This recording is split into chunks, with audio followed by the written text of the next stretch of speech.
Hi, and welcome to Helping IT Tech Businesses Grow. My name is Kim Heffernan from the Marketing Strategy Company, and we're here with 21 of the biggest marketing and sales challenges of IT tech businesses have, and what we see most often. Now, number 8 in our series is no LinkedIn strategy. So, in this episode, we want to talk about why having no LinkedIn strategy is not great in today's environment, and secondly, why you need to have one. Well, let's start off with my own experience. I've been in LinkedIn for nearly 10 years, and like most people, I have built connections and didn't quite know what to do about it. But after watching a lot of trainings, working with some of the best people in the business, in fact, interviewing one of the best on my podcast a few weeks ago, I realized what I was doing wrong. And that was all about me. Now, having a LinkedIn profile that talks about your expertise, your achievements, your CV, etc., is great if you want to find a job, but not so great if you want to connect with other businesses and build relationships. Because you miss out on the biggest opportunity. That opportunity is when people view your profile, they can say, hey, this is the guy who can help me solve my problems. You say, okay, I sort of get it, but what do I need to do about it? Well, that's what this challenge is all about. The first thing is you need to get clear on your target market. Now, we've spoken about that before, so I won't go into that detail again. The second thing is you need to get clear on their three biggest problems. So, what are those biggest problems that those people have, and how can you actually solve those problems? Well, what you need to do is once you get clear on those problems, create what I call solution content pieces that help solve those three problems. So, for example, the problem might be that they don't know how to keep up with current security technology. You create a white paper or a checklist on things they need to think about for their security and how to keep up to date. Number 4, you change your profile to talk about how you solve those problems.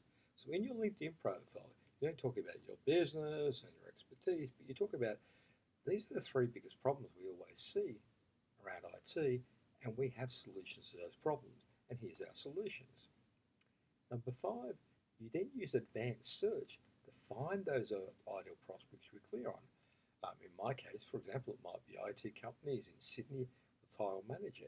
In your case, it might be a specific industry, a different location, and the title might be general manager or CEO. Whatever the key criteria are to find those prospects. Then what you need to do is actually reach out and connect, but not just connect with a fixed number each and every week based on how many are needed. Now, if you watched our earlier videos, you've probably seen our challenge where we said how many new prospects you need per month. If you haven't done that, go back and relook at that. So to achieve your new biggest business targets, so say 20 new clients, you might need 240 prospects, which means you need 20 per month, which means you need 5 per week. So on LinkedIn, bear in mind that probably half the people are going to connect with you who you reach out to, so you might need to reach out to 10 per week.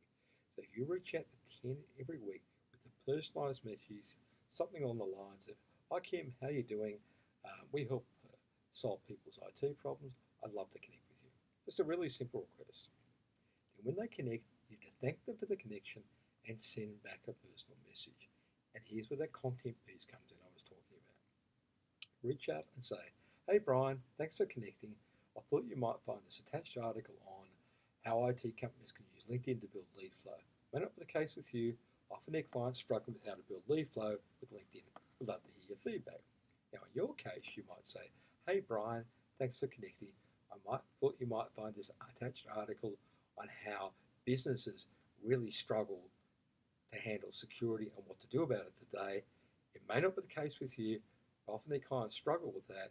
Would love to get your feedback. So personalised message talking about your content piece.